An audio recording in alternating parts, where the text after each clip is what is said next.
Here we go. Perfect. All right, so our speaker is Rebecca Schultz. Schultz is a multidisciplinary artist living in Elkins Park, Pennsylvania. Her creative practice includes painting, drawing, and printmaking, installation, and public art.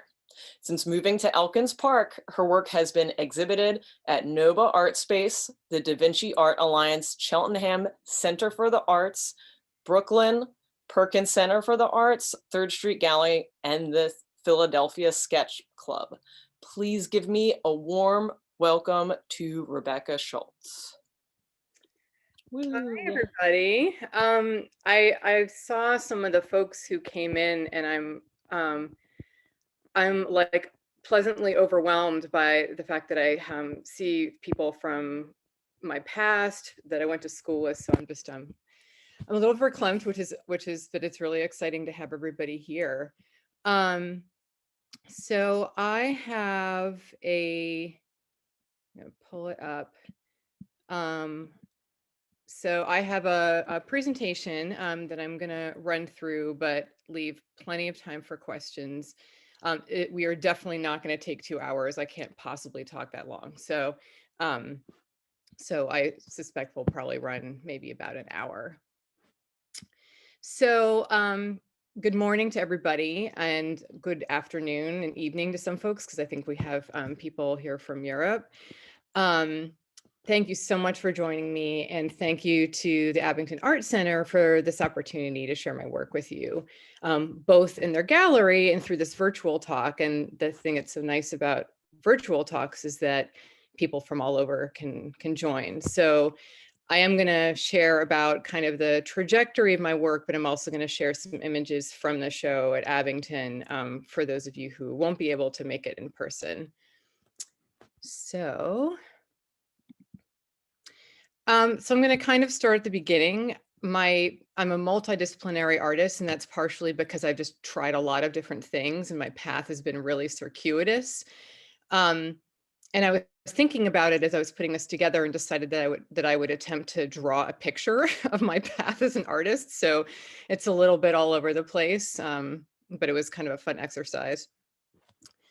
So I went to Rhode Island School of Design for undergraduate school, and I was in the painting department, and I was really struggling to express what I wanted to express with paint. I just wasn't able to get to what I was trying to do. And so my last year of school, I moved into making mixed media work. I was working with photography, printmaking, sculpture using fabric and textiles. And this is at the same time that I started taking women's studies classes and learning about feminist theory. So I was really thinking about gender socialization and representation of women and the feminine throughout history, and tying it into my own personal experiences. So I was kind of exploring gender in a lot of this work. So these are a couple of the pieces that were in my senior show at RISD. And thankfully, my advisor didn't really care that I was in the painting department, but I wasn't really painting anymore. And the piece on the left features a latex cast of my legs. And the piece on the right, the baby dresses in the crib are attached to remote controlled cars, so you could kind of drive them around the crib, which was kind of fun, I think, for the folks who came to the opening. So I was in school in the late 80s and early 90s, and that was at a time where there were a lot of performance artists, like women performance artists like Karen Finley and Annie Sprinkle and Holly Hughes. And so I was really influenced by that work and interested in performance. And so I basically started making installation pieces. My mixed media work got bigger and bigger. And then I just started kind of putting myself in the pieces. So I was able to dig up the VHS tapes of a couple of my really early performances. And these are a few short clips this is me attempting to eat, like, I think it was like 12 cupcakes in 5 minutes on stage or something to that effect.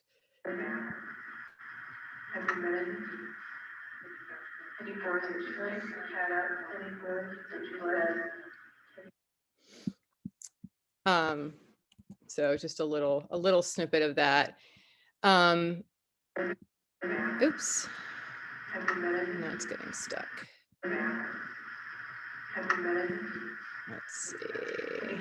Sorry about that. Okay. So, and then this is another piece I did in school, which I built a little like very gendered environment in the corner of a gallery and sat in it for a couple of days, like doing girly things basically. And the TV had I did a kind of video sequence of commercials, kind of marketing products toward girls.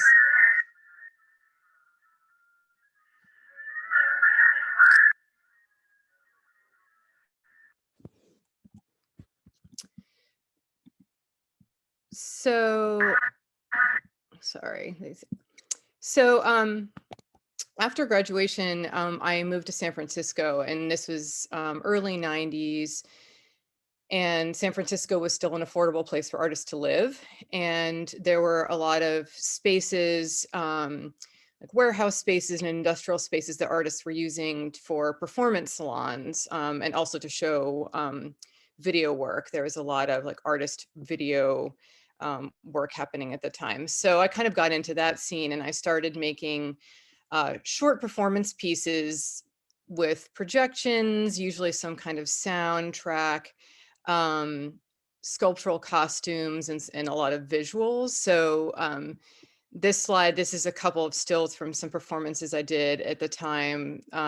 At the bottom there, I'm eating a bunch of cherries and hooking baby doll dresses on wheels to the back of my costume. And on the left, that was a piece that I did after my grandfather died. So in the mid 90s, I moved to France for a couple of years. And this is a piece that I did in Paris where I basically built myself a second set of hands. And a friend of mine took a series of photographs of me kind of moving through my day. So this is like me getting ready and me having my morning coffee at the local cafe.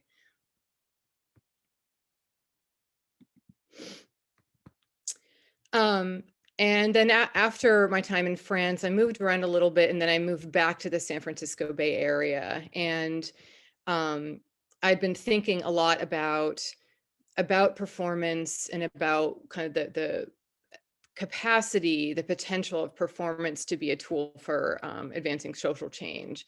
And I had seen some theater work that directly engaged community members, such as the Medea Project, which is run in San Francisco. It's a theater project with incarcerated women. And I decided that I wanted to make that kind of work. I wanted to create space for people to share and process their personal experiences through performance. So I started facilitating participatory and community-based performance projects. And these are pictures for one of my first. This was performed at the San Francisco Street Festival, and it was about kind of boundaries that we create for ourselves or that we feel like are imposed on us by the outside. And then in 2007, I co-founded Outlook Theater Project. We were a queer ensemble theater company that created community-based work. And our biggest project was, it was a 3-year project where we worked with nonprofits in the Bay Area that provided services to LGBT seniors. So we interviewed dozens of seniors, we did story circles with them, and basically developed a full-length original play based on their experiences and focusing on intergenerational relationships in the LGBTQ plus community. So this was performed at the San Francisco International Queer Arts Festival. The cast was a mixture of professional and actors and community members. So that was really my biggest theater project to date. I also had the chance to, during that period of time, to travel to Burkina Faso and South Africa and work with and learn from artists there who were using theater as a tool for community development and education. So that was a really profound experience. And it ended up being life-changing in more ways than one, because on that trip, I met my husband, who is from Niger. And after we got married, he and his children immigrated to the US. So, so my family is from West Africa, and kind of that journey started on this trip. So this is the last performance piece that I did before shifting over to visual arts. And it was a site-specific piece that I developed with a couple of other performers. It was at a decommissioned military base in San Francisco, Fort Mason, which had been a staging point for soldiers going to Asia in World War II. So we were looking at issues of masculinity, of service, of race, intergenerational connections. So in about 2013, 2014, I was starting to get burned out on the theater work. It required an incredible level of collaboration. I mean, theater is something that unless you're really just doing something, a performance piece by yourself, it really requires a lot of collaboration and partnership. And that took a ton of time, and also raising money to do these projects. And my life situation had really changed because I had become a full-time step parent. And I was working full-time, and I wanted to be able to have a creative practice that I could kind of manage independently. So in 2014, a friend of mine who was on this call invited me to an artist retreat. He was going up to the mountains in Santa Cruz with some friends, and he said, "You should come." And I said, "Well, I don't really do visual art anymore. I'm not really making anything." And he said, "Well, do you have a sketchbook?" And I said, "Sure." So I went and spent a couple days in the mountains drawing, and made a painting that was my first painting that I think I'd made in 15 years. So that kind of got me started again. That really is what kickstarted it. So I decided to move back into a visual arts practice by starting with charcoal drawing, because painting had been so hard for me. So I wanted to kind of keep the parameters simple, so I could start to develop my hand and my eye again. So these drawings are some of the first drawings I did. And I would start by closing my eyes and kind of almost in a meditative state, and letting my hand just start to move as I kind of felt it, and just seeing what emerged. And what was interesting is that the imagery that was coming up was similar in ways to what I'd been doing 20 years ago. That they were these organic forms that kind of depicted but didn't like specifically capture elements of the natural world. So it was interesting to see that happening. So this drawing, it's called Strata, and it's particularly special to me because it was the first piece that was selected for a juried show. And it was the first that drew inspiration directly from landscape. So an old friend of mine who I had reconnected with on social media sent me a photograph of some rock formations in Turkey, and he sent it to me on my birthday because he thought I'd be inspired by it. And I worked it into this drawing, and that gift turned out to be kind of prescient because I'm now pretty obsessed with rock formations, which you'll see in the subsequent slides. So as I was kind of developing my visual arts practice again, I was also becoming increasingly aware of the severity of the threat of climate change and biodiversity loss. And as a child, I've been lucky to spend time in nature. I spent my summers in rural Connecticut. I hiked in the mountains in Southern California with my father. And living in the Bay Area for 20 years, I hiked and camped in many parts of the state. So had to put a picture of me hugging a redwood in here because I am a bit of a tree hugger. And so as my kind of concern and anxiety grew about kind of the state of the environment, I started volunteering with local groups. So I felt like I was doing something, but also thinking about how my art practice could address environmental issues. So in 2016, I moved to Pennsylvania with my family. We left California. I'd been there for 20 years. And this is a little performance ritual I did before I left. I wrote memories and experiences, that happened in the 20 years that I was in California, on bits of paper, put it in this paper box and put it in the ocean. It kept kind of coming back to shore, so I had to push it out like 5 times, but eventually it kind of got with the program and did what it was supposed to do. So that was right before I left. So I moved to Philadelphia, or the Philadelphia area, in 2016, and was really ready to kind of focus on my visual art practice and connect to the arts community here. And I also did, just after we arrived, I did my first artist residency at the Sparkbox Studio in Prince Edward County in Ontario, Canada. And it's like a peninsula that goes out into Lake Ontario. So you have a lot of kind of farmland, but you also have the lakefront.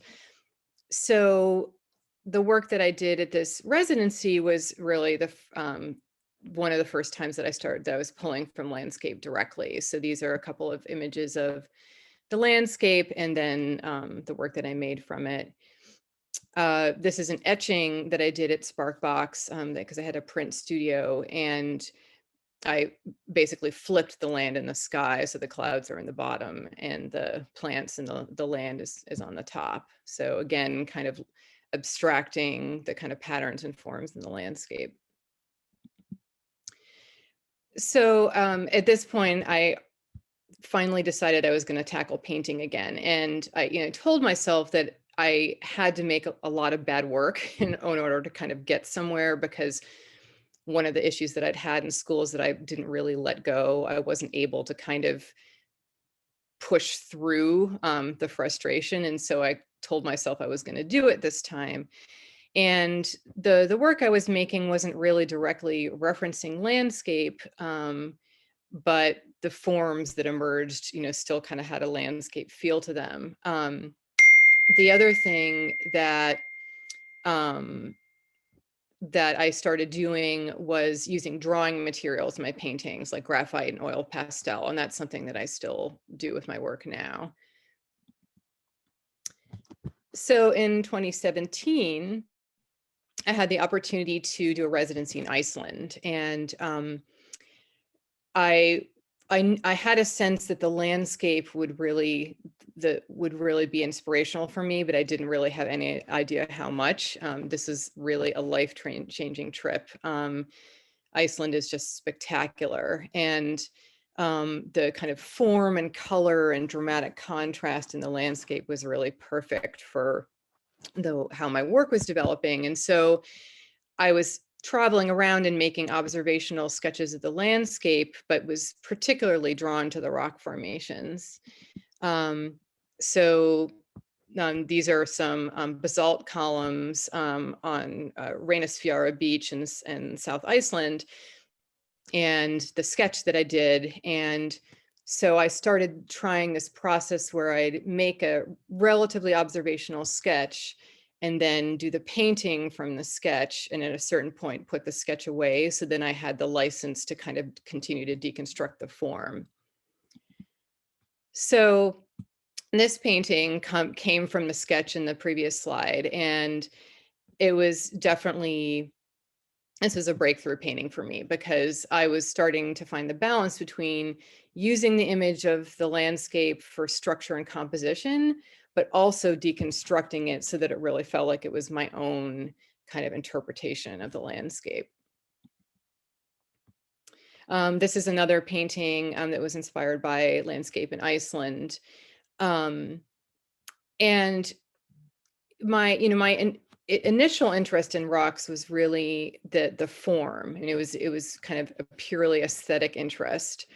Um, but the other thing that I was starting to think about is that the level of observation, the kind of appreciation of being in the landscape and really responding to it was a way of really building this relationship of reverence, which in itself is a really important element of being an environmentalist. And you have to care, you have to have a deep love and appreciation and respect for the natural world. And so I started to think about that, approach to landscape as a form of environmental activism, in its own way.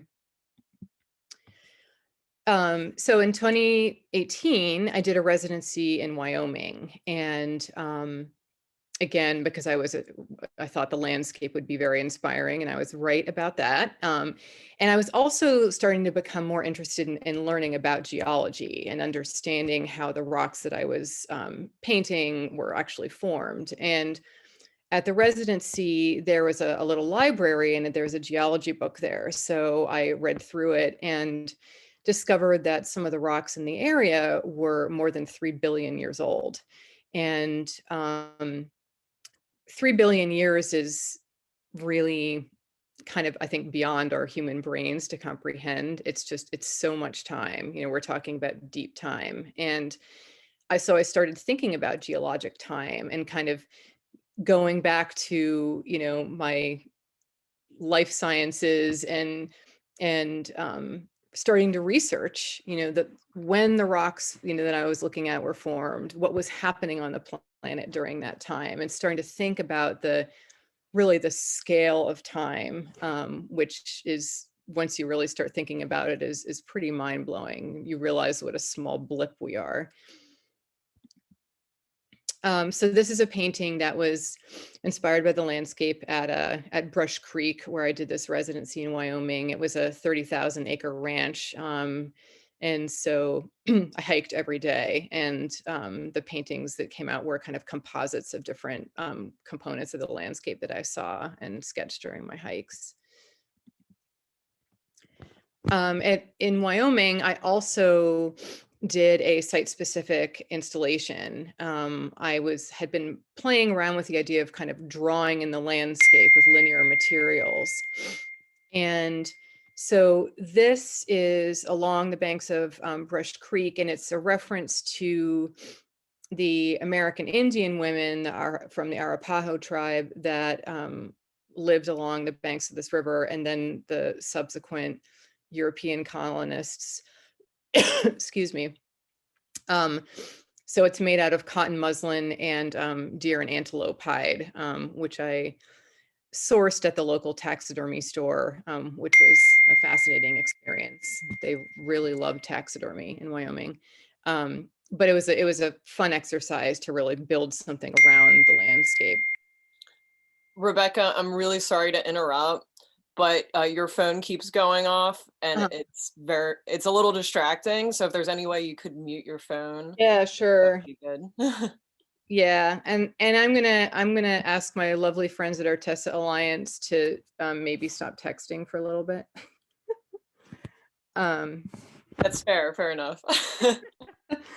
um, so my interest in rocks, it was was deepening, and so I started looking at areas closer to home, such as New England. I spent a lot of time in northwestern Connecticut. So this is a waterfall that I visited probably hundreds of times in my life. It's down the road from my family's house, and the painting that I made of that.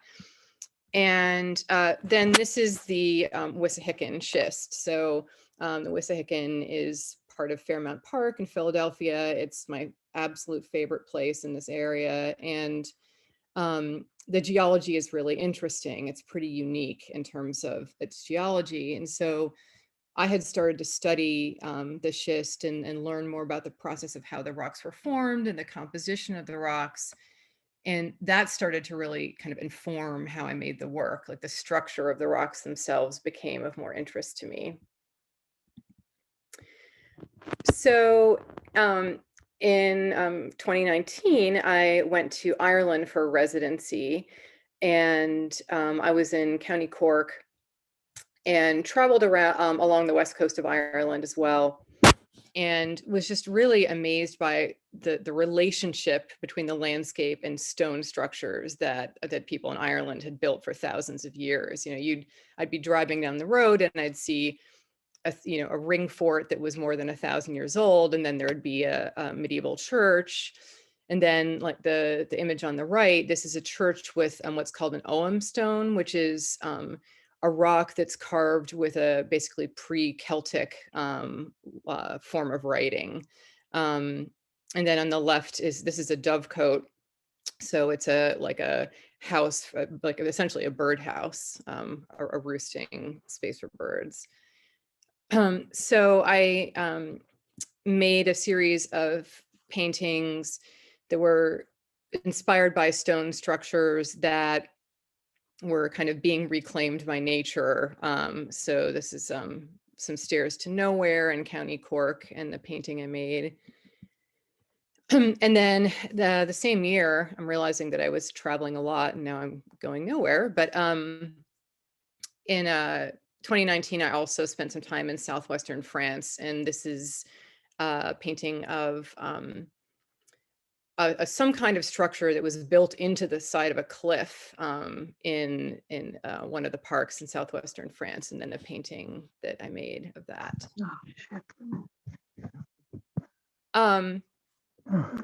So in late 2019, so September 2019 through 2020, I had the opportunity to be an artist in residency at the Cheltenham Center for the Arts, which is right down the road from me in my community, and wanted to make a series of larger paintings based on the Wissa, Hicken, Schist, and had been starting to think about incorporating visual data or scientific data into my work. There's a number of artists in this area who are really inspiring in that regard.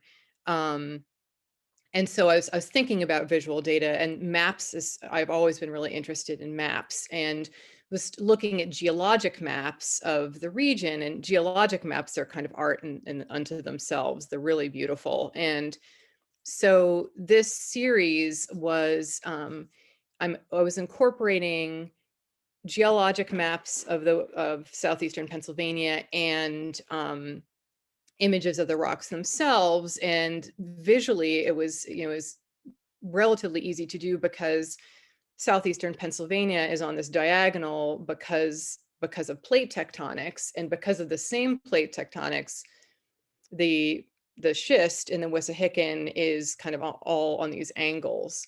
So it was that diagonal was present in both of those kind of pieces of visual information. So this past summer, I also wanted to continue making site-specific installation, and started to think about ways that work could make more visible natural systems around us. And so the piece on the left I did for a show with Philadelphia sculptors in a park in South Philadelphia, and the idea is to make visible the root systems of the sycamore trees that are in the park. The center image is a piece along a similar vein that I did in my local park, High School Park, which is really a great, little but very diverse in terms of ecological ecosystems in my neighborhood. So I did this piece as a temporary piece, and then on the right is a temporary wall painting that I did with like natural mineral pigment paint, and the image is basically inspired and guided by the crystal structures in the stones in the wall, which are Wissa, Hicken, Schist. So, and that actually is still a little bit of it is still up. It's supposed to kind of wash away over time, but anybody who's local, it's in High School Park. So, And last fall, I was doing a lot of things last summer and last fall, so I just wanted to kind of share a few of them. I did a collaborative piece with Donna Scott, who I went to RISD with and now live around the corner from, and who was instrumental in me moving to this area, which has been great. And she had been working in photography and taking images of rock formations. And so we decided to put this installation called Reclamation together. So she printed her photographs on glass and I painted over them. And the images are sections of drawings that I made of abandoned stone structures in the Philadelphia area. So structures were being kind of reclaimed by nature. And you can see in the left side that the images on the wall are both her work and my work, and that like the drawing is one of the drawings that I used to paint on the glass. So it was one of the drawings that I was drawing from. And I also, since I moved to Philadelphia, have been really fortunate to work with Mural Arts. And this is the mural that I just completed. It's a community mural. And so it was the neighborhoods of Germantown and Nicetown commissioned this mural, and it's inspired by all the diversity of plants in the neighborhood. And that's goes from street trees to community gardens to weeds growing out of the sidewalk to flowers in people's front yards. So the design of the mural was created largely by community residents themselves. We held a series of workshops and they made artwork based on plants, images of plants, and then I scanned them and basically created the bulk of the design with those images. So this is for folks who are local. This is at 4500 Wayne Avenue near the Wayne Junction train station. And, you know, this public artwork was really the latest manifestation of the community-based and participatory and engagement processes that I had developed as I was making theater for all those years. So, you know, it's a slightly different focus to do it with visual art, but the idea is the same, is to really kind of create space for people to interpret, you know, something visually in their own way, or to come up with visual symbols that are meaningful for them. So I've kind of adapted that community-based process from performance to visual art. So that leads me up to the work that's up at Abington. So as I was becoming more interested in the science behind the landscapes I was painting, you know, studying geology, the next step for me was really to be able to work directly with scientists. It's something that I had really wanted to do, and New Hampshire was a place that was on my geology bucket list. And so in August of last year, I had my first opportunity to work with scientists at the Hubbard Brook Experimental Forest, which is in the White Mountains in New Hampshire. It's a research forest. It's been around. I think it was founded in the 1955, I believe. I hope I'm pretty close on that. And one of the amazing things about Hubbard Brook is that they've been doing longitudinal, like decades long studies of the ecosystems in the forest. So they have a lot of data and they've really been able to track changes to the forest. And one of the things that they are known for is they did some of the first studies on the impacts of acid rain, and now are looking at the impacts, kind of the shifts in water and soil chemistry as acid rain has become less of an issue, you know, with the Clean Air Act and legislation. So it's really amazing, kind of the amount of research and the depth and, you know, the breadth of research that's happening there. So I had the chance to go into the field with Scott Bailey, who's the lead scientist at Hubbard Brook, and I think he's on the call. Hi, and Jenny Bauer, who is a doctoral student in plant and soil science at the University of Vermont, who conducts a lot of research in the forest and works with Scott.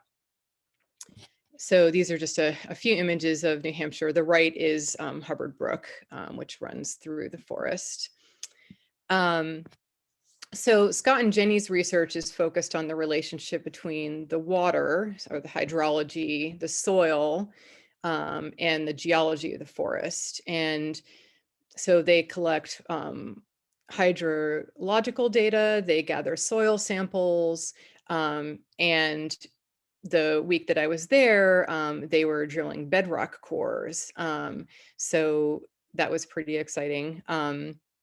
And they let me try drilling. So this is like one of the high points of my life, I think.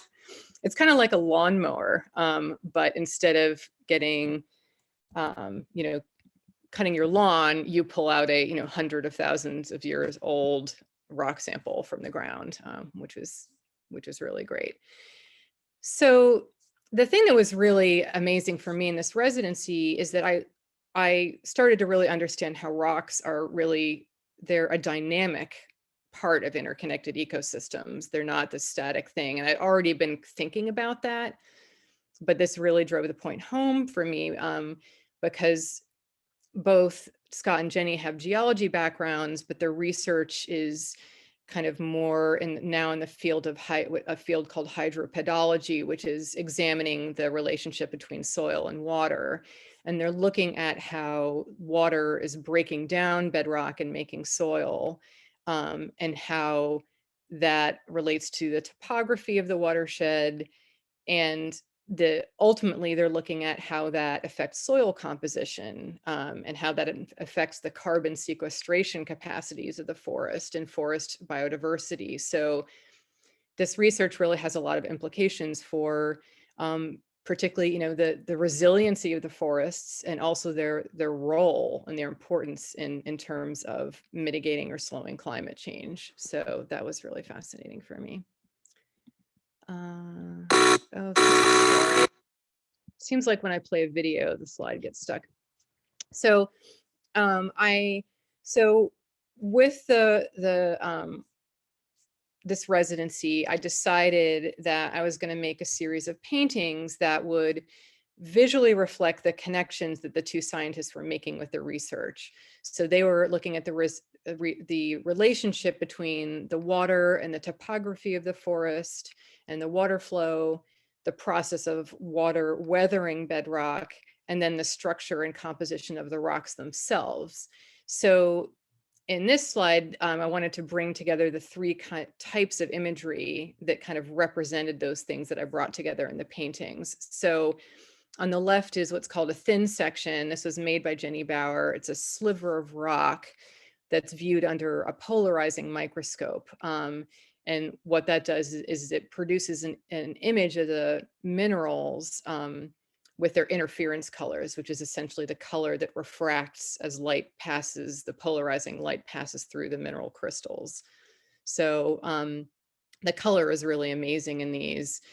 And the background of the image is, it's kind of fuzzy, but it's a topographic map of the Hubbard Brook forest, which I learned is actually work in progress. It's something that the scientists, as they go out and map the forest, they're providing more and more data to be able to accurately determine or kind of delineate the topography of the forest. And then the image on the lower right is one of the rocks that you see a lot of in that area, which is called rusty schist. It's a metamorphic rock, and this is on the banks of Hubbard Brook. So the next few slides are the paintings that I have in the show in Abington. So this one is the rusty schist that you saw on the previous slide, and then the thin section of weathering schist, and then the lines from the topographic map. This painting is also based on the schist. It's called the Rangeley Formation in this part of New Hampshire. This painting is, the rock in this painting is called granodiorite, and it's an igneous rock that's distinguished by large concentrations of the mineral plagioclase feldspar, often in large crystals. So the images on the right of the painting are the crystals. So, you know, a different, very different aesthetic than the schist. And then on the left-hand side, you have the thin section. So the painting on the left here is also from Rangeley schist. And for those of you who have a chance to see the show, I also included some studies for the painting. So I had talked earlier about my process of making sketches and then making the paintings from sketches. And so for these pieces, for each one, I made a study of the rocks, which gave me a chance to kind of break down the image of the rock into something more kind of abstracted, and to really kind of pull out what I saw from the form. And then also the same process with the thin sections. So the image on the right is a sketch of schist, and then of a thin section of the schist. This one is also based on the granodiorite, the igneous rock. It's in that area. It's called the Kinsman Formation. So the other thing about this show, which is exciting, is I had really wanted to find ways to communicate some of the science and what went into the work. And so for those of you who can see the show, there is wall text with some more information about Hubbard Brook and about the geology of New Hampshire. I also actually just published a post on my blog, which has some of that information too, if you're interested. But I also wanted audiences to be able to see where the visual information in the paintings came from. And a friend of mine told me about this app, Artivive. And so I worked with a student at University of the Arts here in Philadelphia, Eden Blas, and she's a game design student, and she created this augmented reality experience that you can do if you see the show at the gallery, where you essentially, you download the app, you point the app at the painting, and it pulls out, there's an animation that kind of pulls out all of the visual information. So you see the thin section, you see the map, and you see the rock. But Eden also created this amazing animated geologic time scale, and so you can see what was happening in different stages of the Earth's development and evolution. And also it points out when the rocks that are pictured in the painting were formed, and in some cases when they were formed, then also periods of time when they were significantly altered, which is the case in New Hampshire because of the last ice age, the glaciation that had a huge impact on the geology. So I wanted to give Eden a chance to just quickly talk to you about her process in creating this part of the show, because it's really an amazing kind of addition to the show. Take it away, Eden. Sure. Hi. Um, yeah. My name is Eden, and I'm an undergraduate student at University of the Arts, uh, going for game design. And yeah, it was really interesting working with this Artivive app because it's, like Rebecca said, an AR application that basically projects photos and videos on top of image recognition. So by being able to get the photos of the paintings from Rebecca and then placing all this information on top of it, we're able to definitely compare the art itself versus the information we want to convey with the pieces. Um, a lot of the process was an iterative process, taking it step by step on how to organize information. as well as convey it in a clear way. A lot of my work was using Photoshop and After Effects, the Adobe suite, especially with the geological time scale at the top, which is like a big scrolling timeline, all the way from the Precambrian era and things like that, all the way to the Anthropocene. And I also did a little bit of 3D modeling on the side. If you could see there, the different rocks were originally just flat images of rocks uh, top down that Rebecca sent me that I decided uh, felt like it needed just a little bit of form to it. So those were 3D modeled with the flat images projected on top using, um, yeah, a comment here. Yeah, it was made in Autodesk Maya, which is a 3D application for modeling and animation. So after the rocks were modeled, I gave them slight animation to them as they moved a little bit in space, just so that they could really feel like they're also like alive as well. Um, as well as again working with After Effects to give like the topographic map of the Hubbard Brook forest, a zoom in, and the microscopic image like popping out of the original uh, image from it, the slides. Yeah, I would say that's pretty much the process. Again, going forward, building step upon step, as well as then trying to find the relationship between that and where inspiration from it comes from the painting. It was a really amazing project to work on, I have to say. Thank you, Eden. Yeah, it was really great to work with Eden, because it was something that I really wanted to be able to do, but absolutely did not have the skills to. And I think it really adds something. It's fun when you go in the gallery and you kind of see everything pop out and move around. So I'm going to close with this quote, which I'm sure people have seen before, but I think for me it kind of sums up how I currently see my relationship between my work and environmental issues is that it's trying to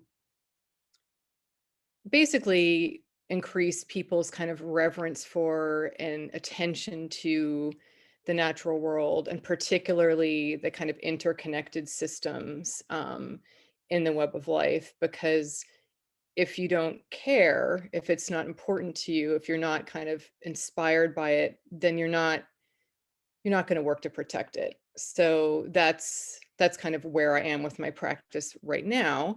Um, and that's it for the presentation. So we can take questions if there are questions. All right. Thank you, Rebecca. Yeah, so now is a great time for questions. I'm going to remove the spotlight from Rebecca so we can see all your beautiful faces as you're asking questions. So just feel free to unmute yourself and ask your question, or you can ask it in the chat. Either one works. Hi, Rebecca. Hi. I would like to apologize for there being 4 of me. That is what the Artessa bling, bling, bling was. And I thought it was my phone. It's me sharing my link with everyone. Oh, I think there are actually 5 of me now. Apologies.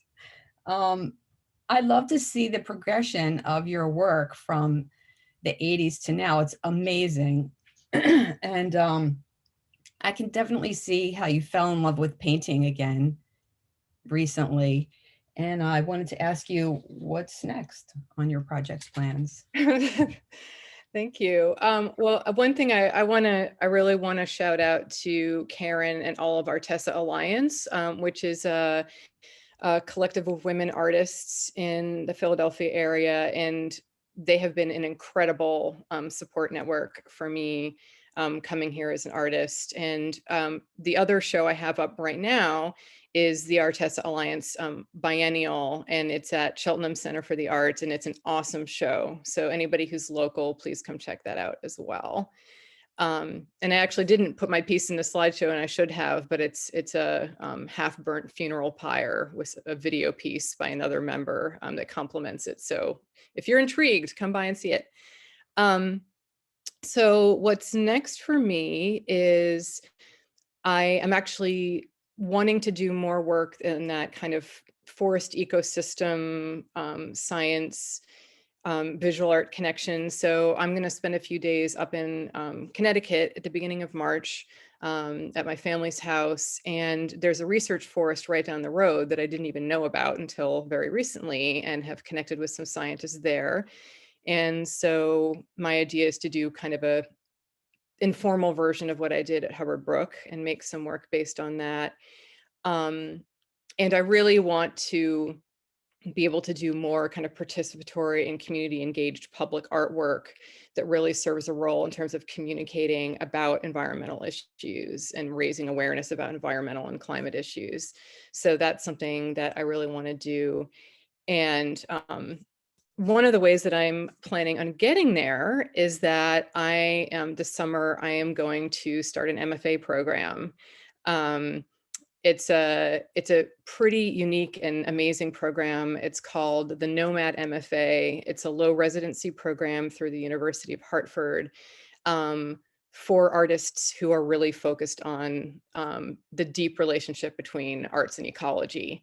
So it's interdisciplinary. So it's really kind of exactly what I've been looking for many years. And so I'm going to be starting that, and hopefully that'll kind of help coalesce a lot of these ideas that I have and push them forward. All right, great, thank you. Is there any other questions for Rebecca? Hi, yes, I have loved this talk. Rebecca and I are friends from childhood, and but there's so much I didn't know about your practice, Rebecca, and all of the amazing things you've produced over the years. And it's such an interesting trajectory. And I was just curious if you're ever kind of tempted to include pieces of the natural world in your paintings, like soil or twigs or something like that. Because I know personally I would be, because I know how much in love with the landscape you are. Mhm. And I'm just curious if that was maybe something that had ever come up for you. That's a great question, because it brings up a point that I had forgotten to make in my talk, which is that one of the other things that was new for me in the paintings that I did for Abington, in the imagery was, a shift for me, but I also, it was a shift in materials. So since I started painting again, I've been painting in acrylic because it dries faster. It was kind of easier to work with. And as I kind of started to think more holistically about my practice, I started to think about the materials I was using. And I felt like I couldn't really justify using paint that's essentially made from plastic. And so so the paintings in the show are, I do use some acrylic in them because I still had some, so I figured I might as well use it up. But that's just the first layer. The subsequent layers are oil paints. So I started oil painting again and using solvent-free oil. So I'm not using, any turpentine or mineral spirits. So that's been kind of an interesting journey. The paintings are in hemp, organic hemp, and the stretchers are repurposed from another artist. So I'm really trying to kind of push myself in that direction. And my next step is figuring out how to make my own paint with soil and, with natural pigments and materials. So that's like, I was thinking of trying to do that for this show. And then I realized that I was being crazy by doing too much. But there are people out there, and there are some soil scientists that I follow on Instagram that, and artists that are, they're making pigments from soil, in a huge range of colors. It's really amazing. So my hope is to start learning how to be able to find and process, like source and process soil so that I can make my own paint. So that's one step. I'm not sure about twigs, but soil, yes. That actually reminds me, we had an artist, Chris Cox. She actually uses a cold wax medium, and she would put a lot of sand and things like that to create a texture. Have you ever used cold wax, Rebecca? I haven't. I did a little bit of encaustic in college, and almost like set a fire doing it because I'm not being very careful. But it's something, some people have suggested that I try it. I mean, it does have a really, I mean, I have done some stuff for like drawing and put over, like layering beeswax on a piece of paper and drawing into it and then layering it. So a little bit, kind of like encaustic, but a little more, a little easier, I think. Cool. Nice. Yeah. Yeah, she had a very interesting set of paintings, and it was kind of fascinating to hear that, because it was something that I had never heard of. So I just made a little connection right now. Does anybody else have any questions for Rebecca?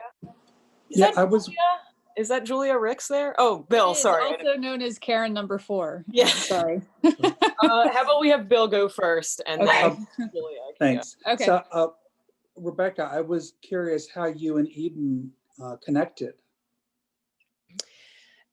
That's a great question. We connected through my friend Michelle Kishida, who I think is on this call, but I think she might have had to leave. She has also been an incredible, I really can't say enough about how amazing the arts community in Philadelphia has been to come into, because I've met so many artists who've been so supportive, and Michelle Kishida is really one of them. And she works at University of the Arts, and so she has connected me. She connected me with Eden for this project, and I actually worked with another UArts student on my mural project, and both experiences have been just great. So it's through UArts, which is just, it's worked out really well.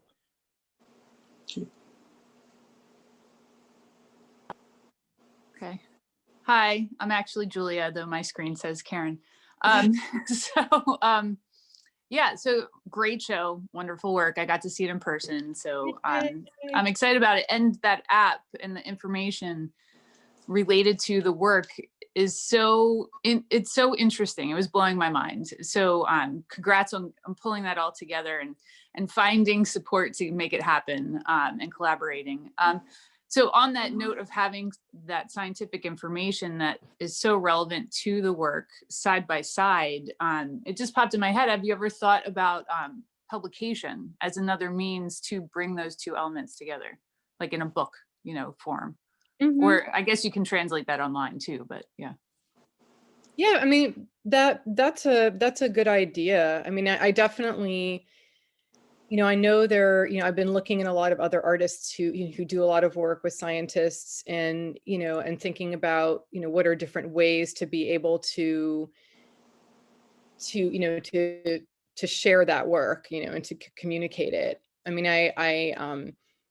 I'm gonna, provide some information to Hubbard Brook that they're going to put in their newsletter. I think there's going to be more kind of communication around this project with the Hubbard Brook community. And I definitely hope to go back up there. And yeah, I mean, it's an interesting question, because, what is the best way to get this stuff across? And like, one of the questions that I asked both of the scientists when I, I sat down with each of them and talked to them, more in depth about their research. And one of the questions I asked was, what do you most want to communicate with the general public? Because it's like, you have all this amazing science that's happening, and, it's being published in scientific journals, and it's, really moving, the world forward.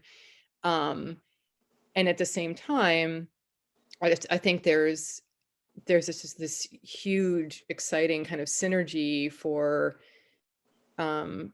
the arts and science to come together, around kind of communication and raising awareness. And so, yeah, I mean, a book could definitely be part of that. All right, thank you very much. I did have someone in the chat ask how long the show will be up. The show will be up until March 13th. Are there any other questions for Rebecca or Eden? Oh, I've got one in the chat. One of my first this is from Cecilia Grant. One of my first responses when seeing your work was a reaction to your use of color. Can you talk about your approach to color? Is it more consciously chosen or intuitive? That's a great question. In general, it's pretty intuitive. I mean, I definitely look at, I try to kind of balance out, color in terms of value in a painting. So, I want to make sure that I have like, dark, medium, light, like colors that create space. But it's really a lot of trial and error, in terms of, and I often will layer color and build up color. So, kind of, and I do lots and lots of layers till I kind of get exactly what I want. With this particular group of paintings, though, I did have I had this color reference. Usually I'm kind of departing wildly from the colors of the actual landscape that I'm painting. But with these, because I had the thin sections, which had these incredible interference colors, I decided that I really did want to work kind of hue more closely to those colors. So I think trying to stay a little bit more true to those specific colors, and also the fact that I was using oil paint for the first time, which behaves differently and mixes differently, and the kinds of colors that I was using, which were in some cases a little bit different than the kind of the colors I was using with acrylic, like both of those things together, like pushed my palette, in a way that I didn't necessarily like. I knew they were going to be different, but I didn't realize quite how different they were going to be. But that's a good thing. So. Okay, thank you. I have 2 questions in the chat. The first one is, it seems like you use the slides for this series for color references. Is that true? Yes. Yeah. The thin sections are definitely like the color reference. Okay, great. This one's from Robin. Can you talk about how your approach to collaboration may have changed from your early theater days to your current work? That's a good question. I mean, I am definitely a really collaborative person, so it's like interesting to see how that manifests now, because theater is so inherently collaborative. It like requires collaboration, and visual art doesn't necessarily. And there's a lot, visual art is for most people a solitary pursuit, although I think that's changing a lot. But when I shifted over into visual art, I did really enjoy actually having a creative practice that was my own, like going back to that, which I hadn't really had. And so something that like really focusing on what I was trying to say, myself.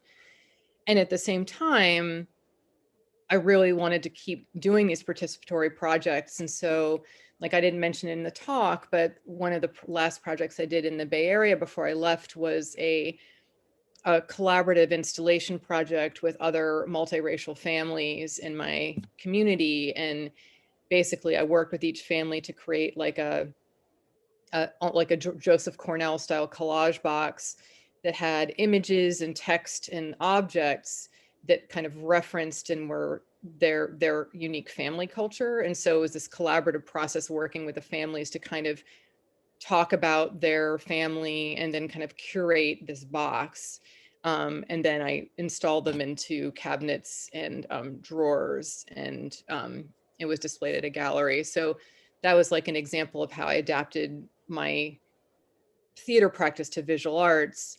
But even now it's like the collaborative piece that I did with my friend Donna last fall, and even with this Artesa Alliance show that's up right now, my first impulse, because I was thinking of doing some kind of installation, was to connect with Julia Ricks, who was making video for the show. And so we basically did pieces that had similar themes, and her video includes footage of this burning funeral pyre that I made as part of the installation. So I feel like I'm always I'm really often and always looking at how to collaborate. I mean, I have my own painting practice, but so much of what I do is collaborative, and like the content for these paintings is totally collaborative because it came from this, relationship with the scientists. And I'm looking now at, I've been talking to some local organizations because I really want to like focus on local environmental issues. So I've been talking to some of the organizations that manage the waterfront and the watersheds in this area about how I can start to make work kind of in collaboration with community members that would help kind of inform the public about, environmental, climate kind of impact issues that are specific to this area, and the stormwater and water management is one of the big ones. So I'm, working in collaborations there. Okay, great. Thank you. Are there any other questions for Rebecca or Eden? No? Maybe? No? Okay. I would like to thank both Rebecca and Eden and all of you for joining us today. It's really been a really great experience being able to engage with the community and people all over with these artist talks. So I also want to mention, yay, round of applause. I also would like to mention we have, for our winter solo series, we have 2 other artists who are actually here today. We have Julia Levy and Andrew Chalfin.